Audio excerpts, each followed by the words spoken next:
Maintenant, je vais soulever les chiffres de la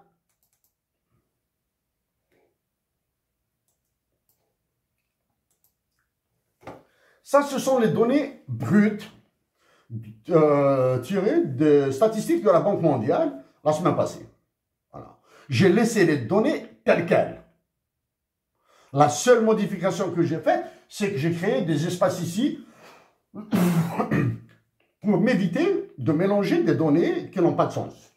Pour éviter de mélanger des populations avec des durées de vie, des espérances de vie, avec la croissance du PIB. Ce sont les chiffres de l'Algérie, du Maroc et de la Tunisie. Messieurs les dirigeants du Mali, Niger, Burkina, Tchad, Sénégal, Cameroun. Le Sénégal et le Cameroun, c'est la catastrophe. Tous les chiffres que je manipule là sont apocalyptiques. Parce qu'en Algérie, certains disent que les indicateurs sont en vert. Ils sont en vert. Je ne sais pas. Qu'est-ce que c'est qu'un indicateur au vert? Il est vert pour les Américains pour l'OTAN, pour qu'ils interviennent? Oui, ça c'est vrai. Pour vous, messieurs de l'agence CFA, là, hein, avant de revenir vers vos chiffres, je vais tirer à boulet rouge sur les chiffres de l'Algérie. D'accord? Et je vais présenter juste vos chiffres. J'éviterai de commenter. Vous êtes souverain dans vos pays. Quand bien même vos pays menacent mon pays, l'Algérie. Quand bien même la situation en Algérie menace la situation dans vos pays. Voici donc les données. Voici pour la décomposition des réserves internationales de l'Algérie, du Maroc et de la Tunisie de 2000 jusqu'à 2023. Ok? Les données de 2024 ne sont pas disponibles. De 2000 jusqu'à 2023. Ça, ce sont les DZA, c'est l'Algérie. Hein? MAR, c'est Maroc. TUN, c'est Tunisia. Voici les chiffres de l'Algérie. C'est le même traitement que j'ai fait subir aux chiffres du Maroc et de la Tunisie. Mais je parle maintenant. Je ramène les réserves algériennes par personne et par année. Et voici. Donc tout ça. Les voici. Par personne et par année en fonction de la population. Les réserves par année et par personne en Algérie pour 2023 s'élève à 1510 $, Je le ramène maintenant par mois.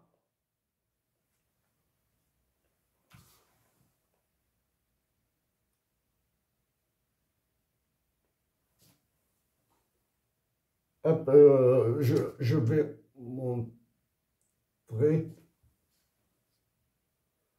C'est 125,83 $ par mois par Algérien, des réserves internationales de l'Algérie. Quand je les ramène par jour, ça fait 4,19 $ par jour par Algérien, par tête d'habitant. Ce que les réserves internationales de l'Algérie couvriront les besoins de la nation algérienne, d'accord? Voici, les réserves internationales.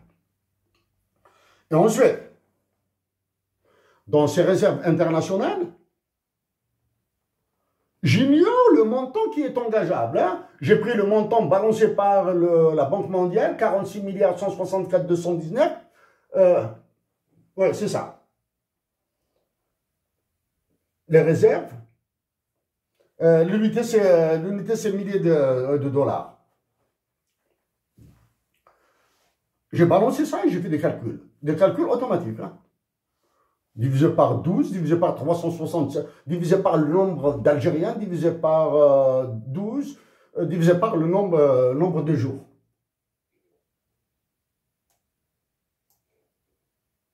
Et ils sont en dollars courants, 46, etc. Hein?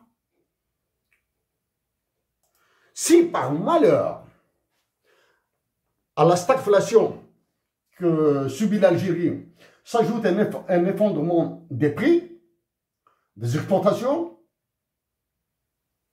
si à cette stagflation, il y avait un effondrement des prix, l'Algérie serait déjà rentrée dans des violences extrêmes. Avec ces calculs sur les réserves par personne et par jour en Algérie, le budget de 23,9 milliards de dollars de l'armée est une insulte, est une hérésie. Je reviens maintenant à ça. Ça, c'est le truc. Je le dis et je le répète, un coup d'État s'est produit en Algérie. Vous, messieurs les dirigeants des pays subsahariens du franc CFA, là, hein, comme je l'ai dit, j'éviterai de dire de comparer les situations politiques de vos pays à l'Algérie. En Algérie, un coup d'État s'est produit. L'actuel président de la République, qui a été élu 3 fois, en un mois, après les élections, le jour des élections, il y a eu un taux de participation, un taux de vote, etc., qui était tellement bas qu'ils ont eu honte, aucune légitimité.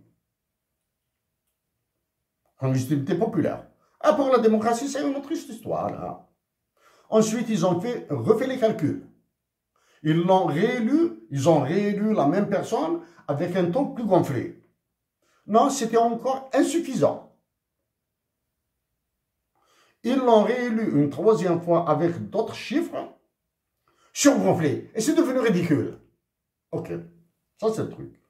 Tout ça, ça a donné un budget de 23,9 milliards de dollars pour la défense. Ok? J'en ai parlé de l'utilisation qui sera faite. Dans mon pays, la solution fondamentale passera par une révolution des œillets. Des généraux à l'intérieur même de l'armée doivent se soulever, là. Une fois ces généraux soulevés, les magistrats, pour qu'ils se libèrent de la tutelle des généraux, doivent se soulever encore et reconnaître les crimes qu'ils ont commis contre des innocents.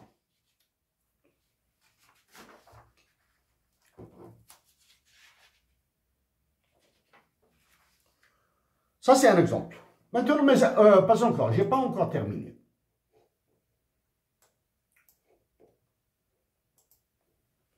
Voici les dettes internationales de 2000 à 2023 de l'Algérie, Maroc et Tunisie, etc. Pas ça. Le bleu, c'est l'Algérie. Le bleu, et il monte là, hein?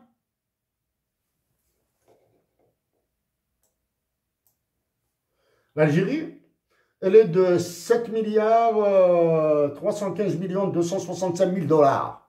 La dette internationale de l'Algérie pour 2023. OK? 7 milliards 315 millions 265 960 dollars US.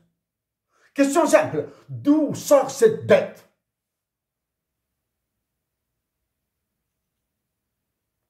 Les données que j'ai déposées à la Banque mondiale et au FMI en 2022 sont différentes. D'où est-ce qu'elle sort cette dette? OK? De 7 milliards 315 000 de 7 milliards 315 millions de dollars 265 960. Pour les deux autres pays, le Maroc et la Tunisie, ils ont respectivement 69 milliards 69,2 milliards de dollars et 41 milliards, 2 milliards de dollars. aux dirigeants de l'État marocain, de l'État tunisien, réveillez-vous là. Réveillez-vous. Ce sont des conflits armés qui se préparent au grand bonheur d'Emmanuel Macron. Hein?